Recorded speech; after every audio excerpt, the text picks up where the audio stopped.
guys, Gluten-Free EDC here. I am Brian, your gluten-sensitive representative. Today I've got a knife from a buddy of mine, Lewis, over at A.T.knives, ATK. Really cool. He designed this all on his own. I know he had some help in the community, but he went ahead and just did this himself. I believe that these dropped back in January of this year, 2024. Really cool knife. This is the micarta variant. He put out a bunch of different variants. This one's got a cool stone wash. Some key things I just want to go over real quick. So the pocket clip, it's repositioned to align with the pivot. I believe that means it's going to more aim into the pivot. So pretty neat there. I believe that's more aesthetic than anything else. The opening hole will be moved over just a touch. Honestly, I'm fine with where it is, so I imagine he's gonna make it just a smidge better, maybe towards the bottom. I'm not sure which direction, but I could see it going down, making it maybe a little bit better, but decent hole. I like the edges and the angles of the edge. It makes it very easy to middle finger flick.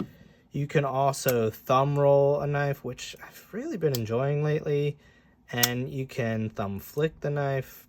Action is buttery smooth. Really cool. Some other things, he noted that the plunge grind might cause a little bit of smiling if you want to sharpen it due to edge termination. So they're going to bring out the edge termination just a smidge so that won't happen. I just think that's really nice attention to detail. He sees this knife being a user. Smart move on your end, Lewis. I think that's cool. And like I said, I just like that there's that attention to detail to get things where you feel they should be, and I would agree that's a smart move. I think it's close enough that you probably wouldn't get a smile, but you know, it'll really help out if you're using especially like a whetstone or something, and if you're not careful with the fixed angle systems. So yeah, really cool. Overall, I think the design is pretty good. You have, you know, the angle here and then the angle down to help fill your palm and transition with your thumb. That's good. The ergos. This choil, it's enlarged. I fit 2 fingers in there comfortably. I've got small to medium. I wear a medium-sized glove, but they're on the smaller side. You can get your finger up in here if you want. This being angled out that way makes that a safe proposition, honestly, or safer, I should say, rather. So yeah, not bad. I prefer like a single finger choil if there's going to be one personally, but yeah, I think that's more just personal choice. I'm sure this will work fine for the majority of people, and overall everything's pretty rounded off, nothing crazy, like no sharp edges anywhere. One thing I will say is, I think what was an interesting choice was having the lockup. So it's a bolster lock, if you want to refer to it as that, right? Because the lockup is actually going into the bolster rather than it being a liner that pokes through the liner, that pokes through the scale. So I would refer to this as a bolster lock, but you know, really semantics between that and a liner, in my opinion. But the lockup, so it being more of a bolster, there's a lot of lock face interfacing, if you will. So you can see here, it's pretty cool, like how much of the lock is engaged. So that's a lot of engagement. He scalloped out here, just on this side, right? Down here, where you would potentially have less leverage, and you can totally, you know, get your finger in there and push it over. to me, that's a bit odd. I typically go closer to where the lock face is interfacing with the blade, up here, and I push over. There's no scalloping, but you can easily push it over. I think I would have liked to have seen that maybe follow up all the way through, or even just there rather than down here. I did talk to Lewis. That was a conscious choice. He had discussed it with a few other folks that are in the community, and that's what he went with. And, you know, I like that there was the thought behind that, right? Again, it's just that attention to detail. Not that a decision I personally would have made, but I still think it works great. Fortunately, you can still use this just fine. Like, it catches real easy, and maybe the fact that it's not scalloped is why it catches so easy, and it's really easy to manipulate and maneuver.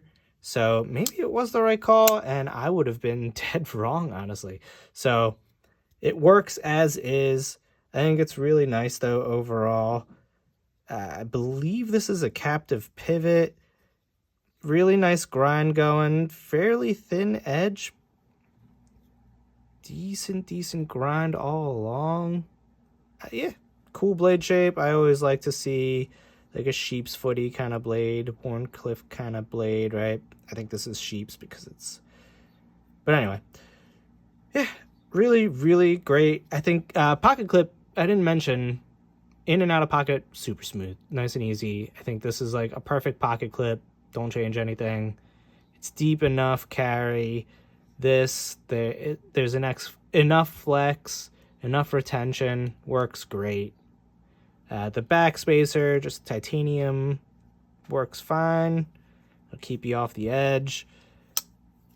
You're not able to get your finger deep enough in there. Even like my pinky, like purposely digging in there, you're not getting it because the blade actually goes fairly close to the back spacer. It's not touching, so no worries. The stop pin is working fine. Yeah, overall, just really good. I like this knife. I like the attention to detail everywhere. It's subtle. It's maybe not as obvious on first look, but in reality, yeah, there's a good bit going on. A lot of intention behind what was done. So really cool that I'm happy that I was able to share this one. Dude, I hope, Lewis, I hope that you're successful with this one. This first design, I think, shows that, you know, you do have what it takes to design a knife, and I'm interested to see what else maybe comes out from your designs. I hope this one does well. I see no reason why it shouldn't. For those wondering, the OEM is Bestech on this one. Bestech's been killing it. They're just doing really nice work. I mean, the fact that it does that. Whew. So let me get some other knives out to help you understand the size. So this is, I believe, a 3.5-inch blade. This is the Civivi Elementum, which with a 3-inch blade. So there's a nice size comparison. I don't have my waypoint on me right now. I left that with some of my fishing gear. We'll get the GM11, another production knife, 3-inch blade. I think this might be like just over a 3-inch blade. Pretty nice size comparison wise. And then one you may recognize actually I'm going to leave the Civivi Elementum out. You may recognize the CKF variant, but this is my custom because I always like having a custom in my videos. This is a 3.5-inch blade, so you can see it almost lines up perfect. Bit bigger in the handle, so anyone that's familiar with the 520 or the Civivi Elementum, both very popular knives for good reason in my opinion. That's that. So nice little size comparison for you guys.